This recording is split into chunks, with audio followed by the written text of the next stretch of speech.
अयोध्या से धर्मेंद्र जी, वो जानना चाहते हैं कुंडलिनी शक्ति और मणिपुर चक्र, इसके संदर्भ में मैं कुछ कहूं, ऐसी उसकी इच्छा है। ये दोनों जो विषय है मैं अलग अलग से भी लूंगा ये टॉपिक, और दोनों का जो संबंध है एक दूसरे के साथ, तो मैं साथ में समन्वय करके भी इसको एक्सप्लेन करूंगा। पहले मैं ले रहा हूं कुंडलिनी शक्ति। मनुष्य का जो पूरा जीवन है वो इस तरह से प्रकट होता है, जिसमें शरीर की शक्ति, मन की शक्ति, भाव की शक्ति, और गहराई में जाए तो हमारे भीतर जो अंतर अवकाश है, जिसे हम आत्मा कहे तो आत्मा, अंतर जगत कहे तो अंतर जगत, इंटरनल स्पेस कहे तो इंटरनल स्पेस, इसकी शक्ति।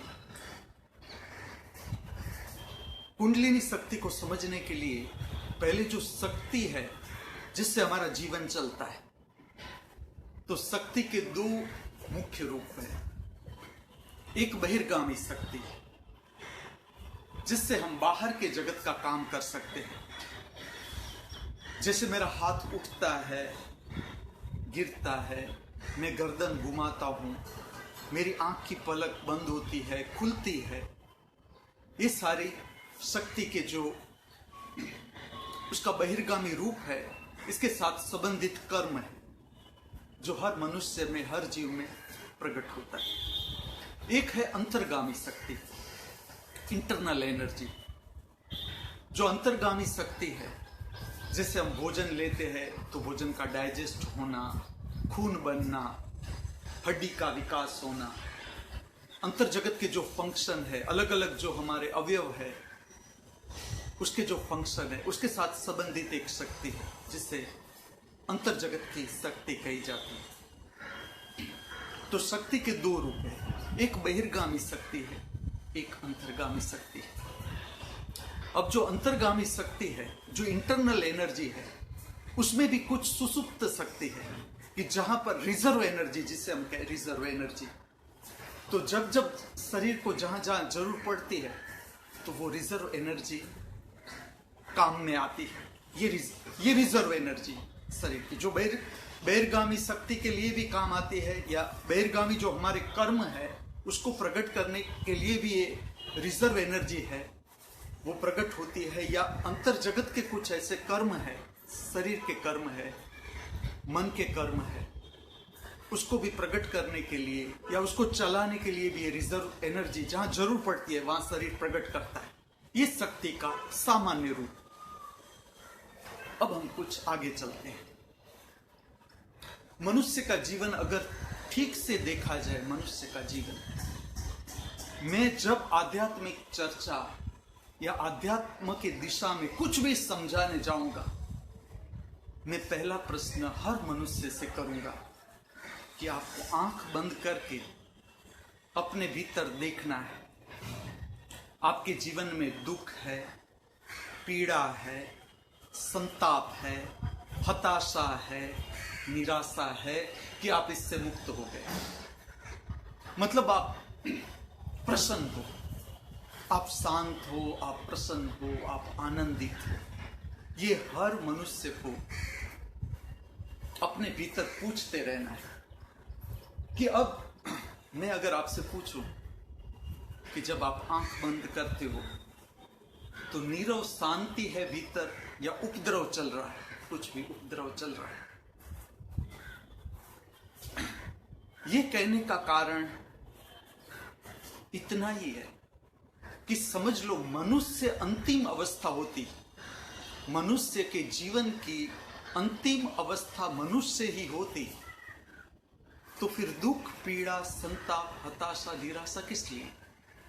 अगर मैं मनुष्य ही हूं और मनुष्य के रूप में मैं प्रकट हो रहा हूं, तो फिर मेरे जीवन में दुख क्यों है, पीड़ा क्यों है, संताप क्यों है, हताशा क्यों है, निराशा क्यों? और मैं इससे घबराया हुआ क्यों? अगर मैं मेरी अंतिम अवस्था मनुष्य ही होती, एक हर मनुष्य को समझने जैसी बात है। मनुष्य का बेहतरीन जीवन हो सके, मनुष्य जीवन का बेहतरीन स्वाद ले सके, इसलिए मैं पृथ्वी पर समझदार मनुष्यों के लिए महाअमृत विश्वविद्यालय की स्थापना करने जा रहा हूं, प्रकट कर रहा हूं। और इसके साथ संबंधित जो एक फैकल्टी है जिसे मैं कहता हूं the school of spiritual science, आत्मिक विज्ञान की पाठशाला, जो आज के मनुष्य के लिए और भविष्य के मनुष्य के लिए बहुत महत्वपूर्ण बात है। ये तो मैं ये आपसे बात करने जा रहा हूं क्योंकि ये जो दोनों विषय है, एक तो कुंडलिनी शक्ति और मणिपुर चक्र, ये दोनों जो शब्द है ये जुड़े हैं the school of spiritual science से। आत्मिक विज्ञान की जो शाखा है इसका ये विषय है और मैं उस पर आपको समझाने जा रहा हूं। तो मैं ये पूछूंगा हर मनुष्य से कि आप शांत हो भीतर से, सुकून है आपके हृदय में, सुकून है आपके जीवन में, प्रसन्नता है। और ये किसी को दिखाने की चीज ही नहीं कि चलो आप मुझे दिखाने के लिए ऐसा जवाब दे दो कि हाँ मैं प्रसन्न हूं, हाँ मेरा हृदय सुकूनमय है।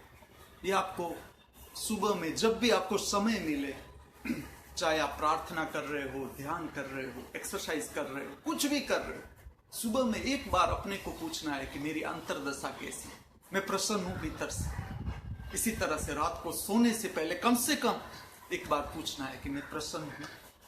और प्रसन्नता पाने के लिए मनुष्य क्या क्या कर रहा है, ठीक से अगर आप मनुष्य का जीवन देखोगे, हम स्वयं का जीवन देखें, हम स्वयं को देखें कि हम जो सारी प्रक्रियाएं कर रहे हैं, हम जो दौड़ रहे हैं, किस लिए दौड़ रहे हैं। चलो मनुष्य को अगर तुम ठीक से समझो कि मनुष्य सुबह से लेकर रात तक, रात में भी वो ठीक से सो नहीं सकता, इतनी दौड़ बढ़ गई मनुष्य की, इतनी दौड़ बढ़ गई कि वो रात को भी सो नहीं सकता कि कुछ पाना है, कुछ पाना है, कुछ पाना है। चलो क्या पाना है तुम्हें, जो कुछ भी तुम कर रहे हो उसका क्या उद्देश्य है।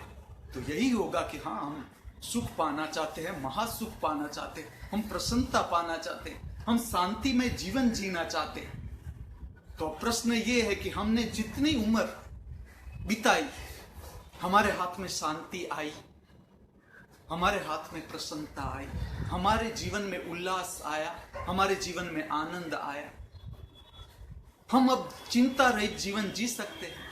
चलो 50 साल के हम हो गए, 60 साल के हो गए, 70 साल के हो गए, अब किसकी चिंता है। चलो हम भय रहित जीवन जी सकते हैं, जिसमें भय न हो, कोई ना कोई चिंता, ऐसा जीवन जी सकते हैं। अगर नहीं जी सकते हैं तो क्यों नहीं जी सकते, तो मैं उसका कारण बताता हूं। हम इसलिए बेहतरीन जीवन जी नहीं सकते हैं कि हमें जीवन का पता ही नहीं कि वो किस तरह से प्रकट हो रहा है। किस लिए जानना जरूरी है, कुंडलिनी शक्ति को किस लिए जानना जरूरी है, क्योंकि हर मनुष्य जिसने जाना, उसने जाना कि हर मनुष्य परमानंद का सोर्स है, सोर्स स्वयं। परमात्मा कहीं बाहर बैठा नहीं, कोई आकाश में नहीं, कोई मंदिर में नहीं, ना मस्जिद में, ना गुरुद्वारा में, कहीं भी नहीं। वो बैठा है तो मनुष्य के हृदय में, अंदर। और हर मनुष्य परमानंद का महासोर्स है। जो आनंद वो बाहर खोजना चाहता है, प्रसन्नता वो बाहर खोजना चाहता है, शांति वो बाहर खोजना चाहता है, वो उसके भीतर है। क्या ऐसा है कि शांति पाने के लिए हमें जो हमारा गृहस्थ जीवन है, छोटे बच्चे हैं, माँ बाप है, सबको छोड़ के हमें हिमालय में जाना पड़ेगा तो ही हम परमानंद को प्राप्त कर सकते हैं। अगर हम संसार में बैठे बैठे रहे तो हम परमानंद प्राप्त करने के अधिकारी नहीं। हर मनुष्य को ये बहुत आज के युग में गहराई से सोचना है, क्योंकि धर्म जो है, धर्म वो मनुष्य के जीवन के साथ संबंधित है, मनुष्य के जीवन के उत्कर्ष के लिए, उसके विकास के लिए, उसकी समझ के विकास के लिए। तो यहां पर जो भूल हो रही है हमारी, वो ये भूल हो रही है कि हमारे भीतर जो शक्ति का प्रागट्य है, शक्ति का स्वरूप है, वो हम समझ नहीं रहे कि हमारा जो जीवन है वो खाली शरीर नहीं। अगर तुम खाली शरीर होते, बस तुम भोजन लेते, तुम एकदम परमानंद में, बस खाली शरीर पूरा तुम्हारा। अगर तुम खाली मन होते, इच्छा एक आपको प्रकट हुई कि मुझे कार लेनी है, तुमने कार ली, बस तुम परमानंद में। लेकिन तुम देखो कि तुम इच्छा के पीछे आज तक कितने दौड़े हो, और हर इच्छा तुम्हारी जो पूरी हुई, ना पूरी हुई उसके लिए तुम फरियाद करो, वो ठीक है, लेकिन पूरी हुई उसका क्या? उसमें से तुमने पाया क्या? जो इच्छाएं तुम्हारी पूरी हुई उसमें से तुमने क्या पाया? अगर तुम मन होते तो मन का मतलब है इच्छा, इच्छा का मतलब है बाहर से कुछ पाना, तो वो इच्छा तुम्हारी पूरी हुई, तुम परमानंद में, बस पूरा तुम्हारा अब आनंद ही आनंद। नहीं यार, देखो तुम बराबर। इसका कारण कि अगर मनुष्य का जीवन अंत में मनुष्य ही होता तो पूरा हो जाता। इतनी खड़बड़ाहट क्यों है? इतनी खड़बड़ाहट जो मनुष्य के जीवन में है, इतनी अशांति जो मनुष्य के जीवन में है, उसका कारण कि मनुष्य इससे कुछ ऊपर है। हमारे भीतर जो पाने जैसा कुछ है वो इससे ऊपर। बहिर्जगत से जो सुख हम प्राप्त कर रहे हैं उससे तृप्ति नहीं मिल रही है। उसका कारण है कि जो पाने जैसा जो कुछ भी है वो हमारे भीतर है, और उसे जानना है, उसे समझना है। मतलब हमें हमारा दृष्टिकोण हमारे भीतर मोड़ना पड़ेगा। हमारे भीतर का जो अंतर जगत है, हर मनुष्य के भीतर अंतर जगत, उसको, उसका जो दर्शन है, उसकी जो यात्रा है, उसकी जो समझ है, उसको ठीक से जानना पड़ेगा कि किस तरह से हम अंतर जगत को जाने। तकलीफ इसलिए हो रही है, हम मन से ऊपर, हमारे भीतर कुछ ऐसी शक्ति है जो मन से ऊपर है, लेकिन हमारा जीवन जो क्लेशमय है उसका कारण है कि हम मन के अंडर में आ गए। मन हमसे काम करवाना चाहता है। तुम देखो जरा मन, तुम अपना मन देखो, 5 मिनट में तुम्हारा ही मन है, तुम कह सकते हो 5 मिनट के बाद मेरे मन में क्या विचार आएगा। चलो तुम जरा सोचो कि तुम जिस मन से काम ले रहे हो वो मन किस तरह से है कि जिसमें तुम पे पता भी नहीं कि 5 मिनट के बाद मेरा मन क्या सोचेगा। मेरा अभी जो भाव प्रेम का है, 5 मिनट के बाद क्या तुम सिक्योर हो कि वो 5 मिनट के बाद वो भाव प्रेम का रहेगा ही रहेगा? 5 मिनट के बाद बदल जाएगा। जिसको तुम प्रेम करते हो 5 मिनट के बाद उसके प्रति घृणा, तिरस्कार पैदा हो जाएगा। ये हमारा अंतर जगत, और इसको हम जानते नहीं है। हम खाली बाहर की परिस्थितियों को सुलझाने में पूरा जीवन बीतता जा रहा है। मैं तो हर मनुष्य को कहूंगा कि तुम जो वृद्ध लोग हैं उसके साथ बैठो, जिसने पूरा जीवन पसार किया, तुम उसके साथ बैठो और तुम देखो कि उसकी समस्याएं हल हो गई। उम्र के साथ साथ उसकी समस्याएं सब हल हो गई। अब वो पूरे शांत है, उसको अब कोई चिंता छूती नहीं। इतने वो संसार में खेले, इतनी परिस्थितियां उसने बाहर सुलझाने की कोशिश की, तो अब तो उसे शांत नहीं होना चाहिए। ये मेरा प्रश्न हर मनुष्य से, क्योंकि मैं भी मनुष्य ही। हमें जो जीवन जो है उसको समझना है कि ये जीवन में क्लेश क्यों है, इतनी खड़बड़ाहट क्यों है, इतनी भागदौड़ जो हम मचा रहे हैं, किसके लिए मचा रहे हैं। मैं आपको समझाने जा रहा हूं कुंडलिनी शक्ति। जब तुम आंख बंद करते हो, भीतर देखना शुरू करते हो, जैसा तुम भीतर देखना शुरू करते हो, चाहे तुम्हें अंधेरा ही क्यों ना महसूस हो कि मुझे कुछ दिखाई नहीं देता। कई लोग मुझे कहते हैं कि हम तो कितनी मेहनत करते फिर भी अंधेरे के सिवाय भीतर कुछ भी दिखाई नहीं देता। मैं कहता हूं कि अंधेरा तो दिखाई देता है, तुम्हें अंधेरा दिखाई देता है, मतलब इतना तो प्रकाश तुम प्राप्त कर रहे हो कि जिसमें तुम अपने भीतर अंधेरे को देख रहे हो कि ना खाली मुझे अंधेरा ही दिखाई देता है। और इसका कारण भी मैं समझाऊंगा कि किस तरह से हम प्रकाश की ओर गति कर सके। लेकिन पहले हम जो समझने जा रहे हैं वो जा रहे हैं कुंडलिनी शक्ति। तो जैसे तुम अंदर देखना शुरू करते हो, चाहे तुम विचार देख रहे हो, चाहे तुम भाव देख रहे हो, चाहे तुम शरीर की पीड़ा देख रहे हो, कुछ भी देख रहे हो, जैसे तुम अंदर देखना शुरू करते हो, ये शरीर का इस तरह का मैकेनिज्म है, ये शक्ति अपने आप जागना शुरू होती है, ये शक्ति जाग उठती है। जैसे तुम भीतर देखते हो, जब तुम भीतर देखते हो, चाहे एक क्षण के लिए, ये शक्ति इससे प्रभावित होती है। कुंडलिनी शक्ति क्या है? कुंडलिनी शक्ति के ऐसे चित्र है, ऐसी मूर्तियां हैं, क्योंकि ये जो दोनों शब्द है, कुंडलिनी शक्ति और मणिपुर चक्र, ये पातंजलि ऋषि थे जिसने जीवन को जानने के लिए, पूर्ण जीवन को समझने के लिए एक वैज्ञानिक मार्ग दिया, योग का मार्ग दिया पूरा। योग का अर्थ है जोड़ना, युज धातु से योग शब्द आया। योग का अर्थ है जोड़ना। किससे जोड़ना? स्वयं से जोड़ना, अपनी आत्मा से जोड़ना, अपने अंतर अवकाश से जोड़ना, अपने भीतर जो ज्योति है उसके दर्शन करना। तो इसने पूरा शरीर को समझाने के लिए उस समय जो शक्ति का एक प्रकार है, जो ऊर्ध्वगामी शक्ति जिसे हम कहें, ऊर्ध्वगामी शक्ति।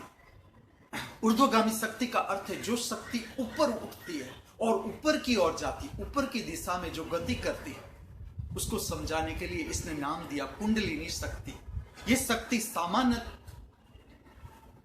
प्रकट नहीं होती, और जब प्रकट होती है, भीतर से प्रकट होती है, तो तुम्हारे भीतर अंतर जगत को जानने का रस पैदा होता है। ये इसकी निशानी है। कुंडलिनी शक्ति का जागरण हो रही है मनुष्य के अंदर। किस तरह से जानोगे? मैं तुम्हें कहता हूं, जब ये प्रकट होती है तो तुम्हारे भीतर अंतर जगत को जानने की, समझने का एक रस शुरू होता है कि चलो अंतर जगत क्या है, जीवन के रहस्य क्या है। या तो जब तुम अंतर दर्शन करना शुरू करते हो, जैसे आंख बंद की या खुली आंख से भी हो सकता है, जैसे तुम्हारी क्षमता बढ़ती है अंतर जगत के दर्शन करने की, तो बाहर की दो आंख से तुम बाहर के जगत का भी दर्शन करते हो और साथ साथ तुम अंतर जगत का भी दर्शन कर सकते हो। एक प्रकार की तुम्हारा अभ्यास है और कुछ भी नहीं। ये सरल बात है, लेकिन हम अभ्यास से परिचित नहीं है, इसलिए लगता है कि ये बहुत डिफिकल्ट है। ऐसा ही जैसे हम पढ़ना शुरू करते हैं तो प्रारंभ में ABCD भी बहुत डिफिकल्ट लगता है, लेकिन जैसे हम करते जाते हैं तो फिर हमारी ग्रिप बढ़ती जाती है। तो इसके पीछे भी जो रहते ही है, उसको जानने के पीछे पड़े ही रहते, वो जान लेते हैं। मैं समझाने जा रहा हूं कुंडलिनी शक्ति। कुंडलिनी शक्ति है वो भीतर की शक्ति है, एक सुसुप्त अवस्था में रहती है। ये शक्ति तब प्रभावित होती है जब तुम्हारे भीतर देखना शुरू करते हो, तुम अंतर जगत की ओर ध्यान देना शुरू करते हो, तब ये जो भीतर की शक्ति है वो प्रभावित होती है और ऊर्ध्वगामी दिशा में, मतलब ऊपर की दिशा में वो प्रवाहित होना शुरू होती है। आत्मा का अर्थ है अंतर अवकाश, आंतरिक अवकाश। अब आंतरिक अवकाश जो है, इसके साथ जुड़ी हुई शक्ति है। अब ये शक्ति का प्रागट्य तुम्हें कैसे पता चलेगा? मैं कहता हूं, आत्मा के जो गुण है, जैसे आनंद, उल्लास, प्रसन्नता, बेशर्त प्रेम, कोई कंडीशन नहीं कि चलो तुम मेरे चरणों में रुपया रखो तो मैं तुम्हें प्यार करूंगा, तुम मुझे कोई चीज वस्तुएं दो तो मैं तुम्हें प्यार करूंगा। ये शर्त आ गई प्रेम में। बेशर्त प्रेम आत्मा का लक्षण। आत्मा मतलब अंतर अवकाश, स्पेस के साथ संबंधित प्रेम, बेशर्त प्रेम करना, होना ही बहुत बात है।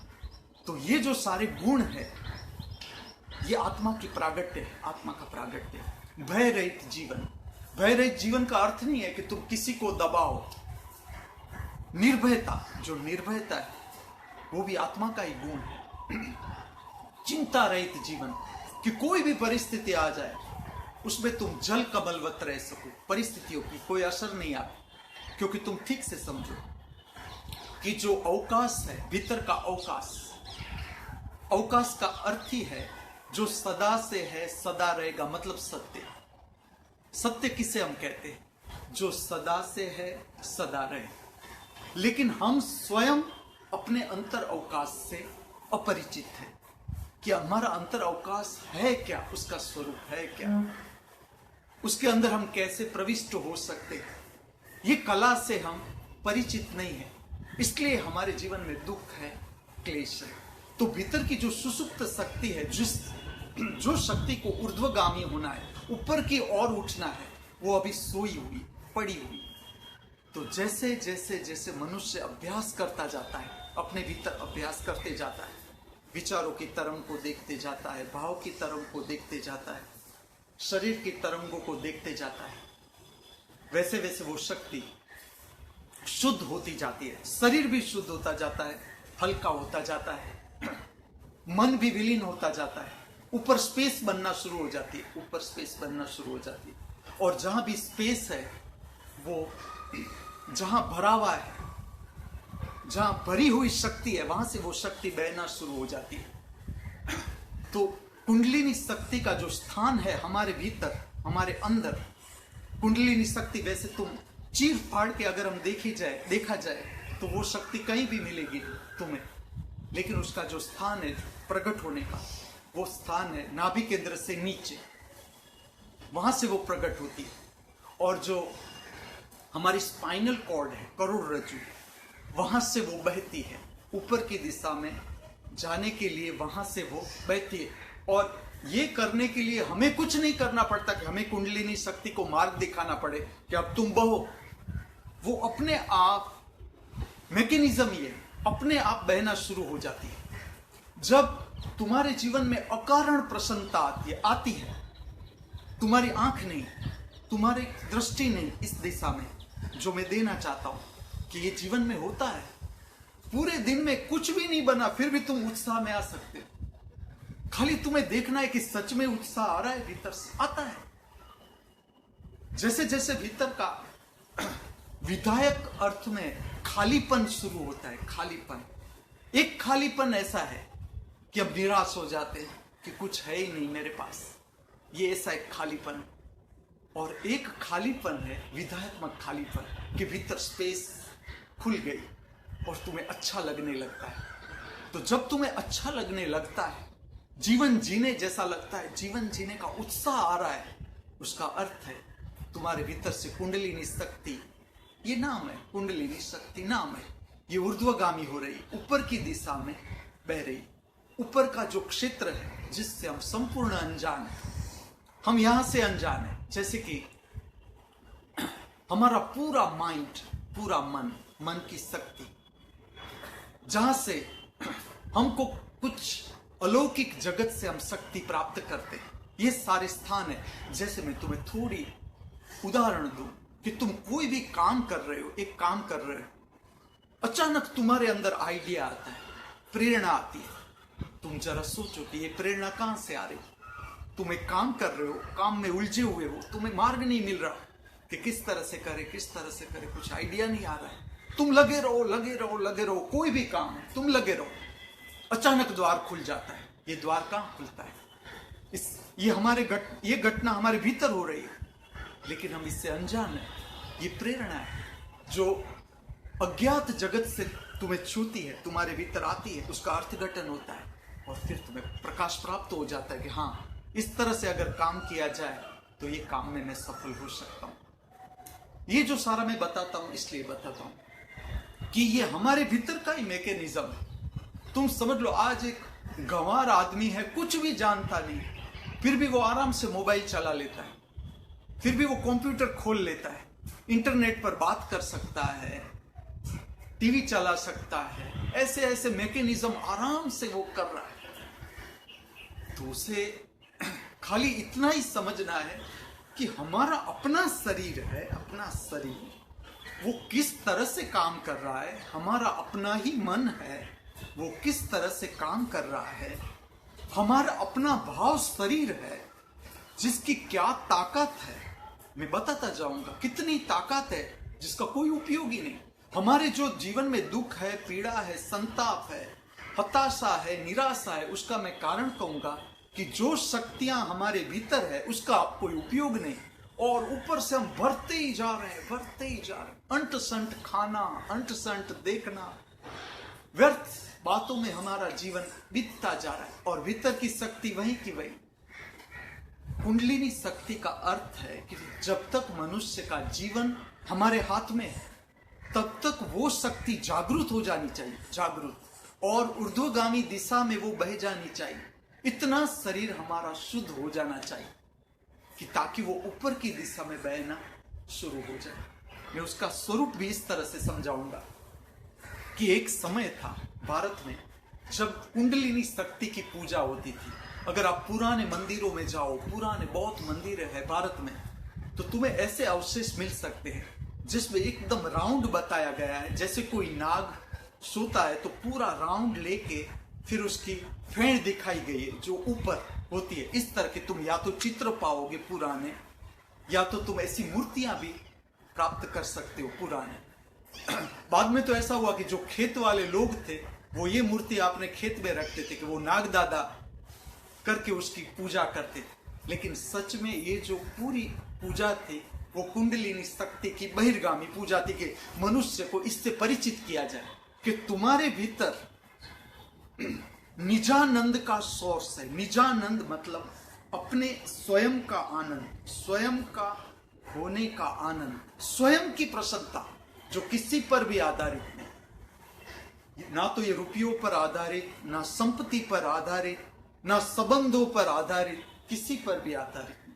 तुम्हारी अपनी मूड़ी, तुम्हारी अपनी निजी संपत्ति, ना वो छीनी जा सकती, ना उसमें कुछ डाल के उसे बढ़ाया जा सकता है। इस तरह की संपत्ति, अनंत खजाना वो हमारे भीतर है। तो मनुष्य को इससे परिचित करने के लिए एक समय था भारत में कि कुंडलिनी पूजा बाहर दी गई, जिसमें इस तरह का नाग का पूरा राउंड है, और जैसे सोया हुआ नाग, सोया हुआ नाग आप समझो तो ये खाली शक्ति का स्वरूप है कि इस तरह से शक्ति, जिस तरह से नाग सोता है, राउंड पूरा करके सोता है, इस तरह से ये सुसुप्त शक्ति हमारे भीतर पड़ी है। ये कब जागती है वो भी मैं बताता हूं। जब तुम तुम्हारे जीवन में जागरण समझना शुरू करते हो, जागृति, जागृति जीवन में। जागृति का अर्थ है कि अगर मैं मेरा हाथ उठाऊं तो मुझे मेरे अंदर पता है कि मेरा हाथ उठ रहा है। मैं सांस भी लूं तो मुझे पता है मैं सांस ले रहा हूं, ये श्वास बाहर निकले। जागृति का प्रमाण है कि कितना हम जागरूक हो सकते हैं। नींद में भी जागा जा सकता है कि स्वप्न चलते हैं तो पता चलता है कि ना मैं तो सोया हूं, अब ये स्वप्न चल रहे हैं। ये जागृति का प्रमाण है। और ये जब शुरू होता है, जब तुम्हारे भीतर जागरण शुरू होता है, तो तुम्हारे भीतर की सोई हुई शक्ति जो कुंडलिनी शक्ति है वो प्रभावित होती है और वो प्रकट होना शुरू हो जाती है। आपने एक पुराना चित्र देखा होगा सबने, भारत में विष्णु की कल्पना है। विष्णु को चित्रकारों ने इसलिए इस तरह से प्रकट किया कि विष्णु है वो 7 फेंड वाले नाग में सोए हुए हैं। 7 फेंड वाला नाग है जो उसके माथे पर है, और उसके अंदर विष्णु आराम से लेटे हुए हैं, और जो लक्ष्मी है उसका पैर दबा रही है। चलो, इस चित्र का क्या अर्थघटन करोगे तुम कि उसकी पूजा किस लिए थी? ये चित्र क्या संकेत देता है तुम्हें? ये विष्णु कोई बाहर नहीं, ना कोई लक्ष्मी बाहर, ये सब हमारे भीतर का ही प्रागट्य है कि जो 7 फेंड वाला नाग है वो समझो तो हमारे भीतर कुल शक्ति के मुख्य 7 केंद्र है। क्योंकि मैं आगे जो विषय पर आ रहा हूं वो है मणिपुर चक्र। तो शक्ति के कुल 7 स्थान है जिसका संबंध हमारी रीढ़ के साथ है। वो भी मैं पूरे विस्तार से समझाने जा रहा हूं क्योंकि साधक को इस बात से परिचित होना जरूरी है। और मैं तो कहता हूं हर मनुष्य साधक है, हर मनुष्य थोड़ा समझने लगे, क्योंकि अपना शरीर है, अपना जीवन, हमारा जीवन जब तक हम नहीं समझेंगे तब तक कोई हमें समझा नहीं सकता। जब तक तुम स्वयं तैयार नहीं होगे कि नहीं मुझे समझना है कि मेरा जीवन है क्या, जैसे तुम तैयार होगे कि मेरा जीवन है क्या, मुझे समझना है, कोई तुम्हारे पास आ जाएगा, किसी भी तरह से आ जाएगा, कोई संदेश तुम्हारे पास आ जाएगा। तुम सच में अगर जानना चाहते हो और जानना ही है, तुम्हें फिर से मैं याद दिलाता हूं कि अगर तुम मनुष्य ही होते, तुम्हारी अंतिम अवस्था मनुष्य होती, तो तुम राजी होते मनुष्य के जीवन से। बस मैं मनुष्य हूं और मैं मनुष्य के रूप में मैं खुश हूं, लेकिन तुम बराबर देखो, मुझे जवाब देने के लिए तुम स्वयं से पूछो कि मैं खुश हूं। तो अगर तुम खुश नहीं हो तो उसका इतना ही कारण है कि हम अपरिचित हैं। हम हमारे भीतर जो घट रहा है, जो कुछ हम लेकर पैदा हुए हैं, उस खजाने से हम अपरिचित हैं। तो जो मैं समझाने जा रहा हूं ये चित्र कि विष्णु जो सोए हुए हैं 7 फेंड़ वाले नाग के नीचे, वो क्या है? वो है उसके पूरे जो शक्ति है, पूरी शक्ति को इकट्ठा करो तुम। 7 चक्रों की जो शक्ति है, 7 स्थान है शक्ति के हमारे भीतर, कहीं और नहीं। हर एक मनुष्य के भीतर 7 शक्ति के स्थान है। वो जब पूर्ण प्रज्वलित हो उठते हैं, फिर तुम पूर्ण संतोष में आ जाते हो। फिर ना तो तुम्हें कुछ बाहर से पाने की इच्छा रहती है तुम्हारे भीतर, और अगर तुम्हें लाया जाए बाहर से हीरा माणिक मोती, तुम्हें पूरी पृथ्वी पूरा ब्रह्मांड बेच दिया जाए बाहर से, तुम्हें कुछ भी नहीं लगेगा, क्योंकि तुमने जो पाना था वो तुम्हारे भीतर था, वो तुमने पा लिया। तो 7 फेंड़ में सोया हुआ विष्णु जो शब्द है वो विश्व रूप से आता है। विश्व रूप का अर्थ है जो विस्तार में चला गया। तुम देखो, हम सबको देखना है कि हम कितने विस्तार में आ रहे हैं। जैसे जैसे हमारा जीवन आगे जा रहा है, हम संकुचित होते जा रहे हैं या विस्तार में आते जा रहे हैं। समझ लो कि कोई व्यक्ति है, उसको मुझे कोई चीज देनी है, तो मेरे हाथ कंपते हैं कि ना ये चीज मैं ही ना रखूं। ये लोभ में मैं आता हूं या मैं खुला हो जाता हूं कि ना वही मेरा अपना है, पूरा विश्व मेरा अपना है। ये खुल जाता है, पूरा विश्व खुल जाता है। इसके ऊपर से आया विष्णु, जिसने अंतर जगत को जाना, जो पूरा प्रकट हो गया, जिसको ना अब बाहर से कुछ पाने की इच्छा रही, ना भीतर से कुछ खोने का डर रहा, वो अवस्था को कहा जाता है विष्णु। जो पूरा विस्तार में हो गया, ब्रह्मांड के साथ एक हो गया, वो विष्णु। और ये जो लक्ष्मी है उसके चरणों में दिखाई गई, उसका अर्थ है कि पूरी जो संपत्ति है, पूरी संपत्ति वो अपने आप इसके चरणों में आ जाती है, अपने आप चरणों में आ जाती है। क्योंकि उसे मनुष्य को यह संदेश देना है कि मनुष्य होना अंतिम अवस्था नहीं। हमने ऐसा सोचा कि भगवान कोई और ही हो सकता है। भगवत्ता हर मनुष्य के अंदर है। भगवत्ता का अर्थ है, ये प्रकाश से जुड़ा हुआ शब्द है। भगवत्ता प्रकाश, कि हमारे भीतर ज्योति है, आत्मा का प्रकाश है। जब उस प्रकाश को हम प्राप्त कर लेते हैं, फिर कोई अज्ञान का अंधकार हमारे भीतर रहता नहीं। 24 घंटे अहर्निश आनंद प्रकट हो जाता है। ये जो शक्ति बताई गई है, कुंडलिनी शक्ति, जो ये पूरा चित्र है, विष्णु का चित्र है कि जिसमें विष्णु नाग शैया में सोए हुए हैं। ये चित्र कुंडलिनी शक्ति की जागृति बताता है कि मनुष्य है, जब तक जागता नहीं, पूरा जागता नहीं, पूरे अंतर जगत को समझता नहीं, जानता नहीं, अपने को प्राप्त नहीं करता, अपने अंतर अवकाश को प्राप्त नहीं करता, तब तक वो बाहर ही दौड़ता रहता है। वो इस तरह से दौड़ता है कि मैं कुछ संपत्ति प्राप्त कर लूं, मैं कुछ रुपया प्राप्त कर लूं, पैसा प्राप्त कर लूं। तो मेरे जीवन में अगर ये मुश्किल आ जाए तो मैं, ये रुपया होगा तो मैं इसका उपयोग कर सकूंगा, मैं बच जाऊंगा। इस भाव के साथ हम धन के पीछे दौड़ते हैं। लेकिन जब तुम स्वयं अपने को जान लेते हो, तुम्हारी वो दौड़ समाप्त हो जाती है, और जो तुम्हारे लिए है जरूरी, वो अपने आप तुम्हारे चरणों में आ जाता है। तुम्हें कहीं भी दौड़ने की जरूरत नहीं, कोई संपत्ति के पीछे दौड़ने की जरूरत नहीं, कोई भाव ही नहीं रहता कि मैं कुछ प्राप्त करूं। वो अपने आप तुम्हारे चरणों में आकर बैठ जाती है। ये संकेतात्मक बात है।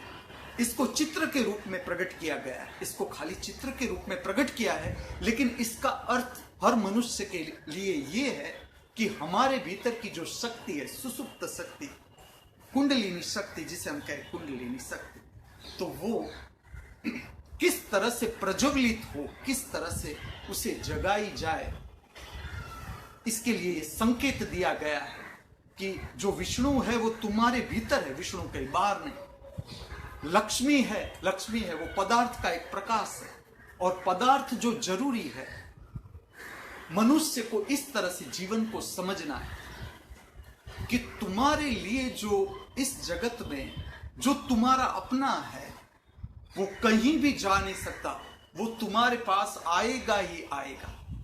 और जो तुम्हारा नहीं है, तुम 1000 दौड़ो उसके पीछे, 1000 दौड़ो, तुम उसे प्राप्त नहीं कर सकते। और तुम 1000 माथा पछाड़ो, तुम 1000 रो, क्या फर्क पड़ेगा?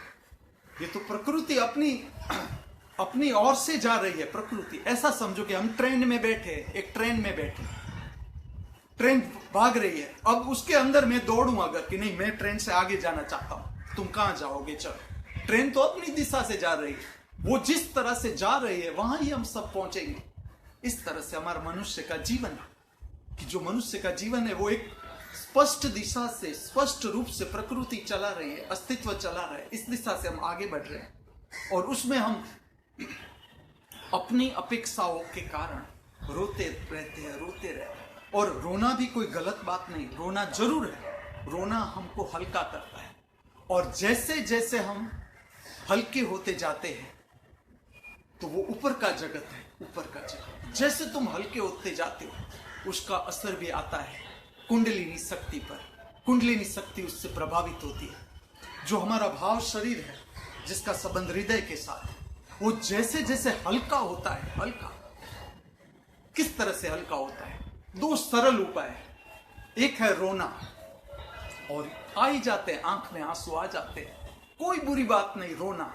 मैं तो कहता हूं कि अब तो ये लेटेस्ट जगत है, लेटेस्ट कहते हैं हम कि इस इतनी टेक्नोलॉजी, इतना विकास बहिर्गामी, उसके साथ साथ हमारे अंतर जगत का, हर मनुष्य के अंतर जगत का। और सबसे पहले मैं ये बात करना चाहूंगा इस जगत के समझदार लोगों से, जो समझना चाहते हैं, जीवन को समझना चाहते हैं, जो अपने ऊपर काम कर रहे हैं, जिसे हम साधक कहे तो साधक, जो अपने ऊपर काम कर रहे हैं, जीवन को समझना चाहते हैं। मैं कहूंगा कि उन लोगों को और लोगों को भी समझाना है कि किस तरह से निजानंद प्राप्त किया जाए। मनुष्य का जीवन में ऐसा देखना चाहता हूं कि जैसे जैसे आगे बढ़े, तुम्हारे जीवन में श्रद्धा पैदा होनी चाहिए, तुम्हारे जीवन में विश्वास पैदा होना चाहिए, तुम्हारे जीवन में मित्रता बढ़नी चाहिए। तुम विस्तार की ओर जा रहे हो। मनुष्य का जीवन कुंठित हो गया है। मनुष्य इसलिए दुखी है, समझना मेरी बात, मनुष्य इसलिए दुखी है कि मनुष्य का जीवन कुंठित हो गया, रुक गया कहीं। जीवन रुकी हुई बात ही नहीं, जीवन प्रतिपल बहती हुई सरिता है, नदी है। और वो खाली बहिर्गामी नहीं, बार बार ही नहीं है, हमारे भीतर भी अनंत है। जिस तरह से बाहर का जगत अनंत है, इस तरह से अंदर का जगत भी अनंत है। तो जो रोना है, हंसना है, आज ऐसा जीवन है इस पृथ्वी पर। मैं कहता हूं आज तुम जा रहे हो रास्ते में और रोना आए तो तुम्हें संकोच नहीं होना चाहिए और मनुष्य का कि ये मनुष्य मेरे बारे में क्या सोचेगा, ये समाज मेरे बारे में क्या सोचेगा। ऐसा नहीं होना चाहिए। तुम निर्भय होने चाहिए कि तुम अगर रोना आ रहा है तो तुम रो सको। अगर आज के क्लासरूम है तो मैं ऐसा कहूंगा कि आज का जो शिक्षण है वो भी इस बात से परिचित होना चाहिए कि आज बच्चों पर इतना बर्डन बढ़ रहा है, मानसिक बर्डन इतना बढ़ रहा है कि अगर उसे समझ लो क्लासरूम में हंसी आ रही है, कोई बात पर हंसी आ रही है तो अपने को रोक दबा के रखेगा, नहीं तो उसके लिए पनिशमेंट है। तो हमें कुछ ऐसा सोचना है कि एकाध क्लास ऐसा हो कि जिसमें बच्चा हंस सके, रोना है तो रो सके। और इसकी आज के बच्चे इतने समझदार हैं कि वो समझ जाएंगे किस तरह से भीतर के भाव को प्रकट कर देना। जहां बर्डन है तो उसे रिलीज कैसे किया जा सकता है, क्योंकि इसका संबंध कुंडलिनी शक्ति से। जब तक तुम्हारे भीतर रोना दबा हुआ है, जब तक तुम्हारे भीतर हंसना दबा हुआ है कि नहीं, हंसना नहीं है बाहर खराब लगेगा, रोना नहीं है बाहर खराब लगेगा, तो ये सारा तुम्हारे भीतर भय बढ़ता ही जाएगा, बढ़ता ही जाएगा, बढ़ता ही जाएगा। और जैसे जैसे तुम हल्के होते जाओगे, हल्के होते जाओगे, कुंडलिनी शक्ति अपने आप ऊपर चढ़ना शुरू हो जाएगी, अपने आप। और इसकी निशानी है कि जैसे जैसे ये शक्ति तुम्हारे भीतर ऊर्ध्वगामी होती है, कुंडलिनी शक्ति उसे कहा जाता है जो भीतर की शक्ति है और ऊपर की दिशा में जो बहना शुरू होती है, ऊपर की दिशा में। करोड़रज्जु जो है, स्पाइनल कॉर्ड है, उसके माध्यम से नीचे से गुरुत्वाकर्षण की विरुद्ध की दिशा में जो बहना शुरू होती है नीचे से, उसे कहा जाता है कुंडलिनी शक्ति, जो जागृत होती है और ऊपर की दिशा में बहती है। जब वो ऊपर की दिशा में बहती है तो आनंद तुम्हें छूने लगता है, प्रसन्नता तुम्हें छूने लगती है, लोभ विलीन हो जाता है क्योंकि मन विलीन हो जाता है। जैसे जैसे ये शक्ति ऊपर छूने लगती है, ऊपर के केंद्रों को छूने लगती है, वैसे वैसे तुम्हारे भीतर से जो मन है, जो मन तुम्हें हैरान कर रहा है, जो विचार तुम्हें हैरान कर रहे हैं, विचारों का समुदाय हमारे भीतर चल रहा है जो हमें हैरान कर रहा है, जो विक्षिप्त भाव है, विक्षिप्त विचार दशा है भीतर जो हमें हैरान कर रहे हैं, वो अपने आप विलीन हो जाएगी जब ये शक्ति ऊपर उठना शुरू करेगी। तो आज जो मैं है कुंडलिनी शक्ति को इतने तक एक्सप्लेन करता हूं, क्योंकि कुंडलिनी शक्ति किस तरह से जगानी है, क्योंकि मैं खाली आपको थियरी देना नहीं चाहता। हर मनुष्य के अंदर जो क्षमता है, मनुष्य की अपनी क्षमता है, किस तरह से जानी जाती है, अंदर की जो शक्ति है उसको किस तरह से, क्या मार्ग है उसका, वो भी मैं एक्सप्लेन करने जाऊंगा।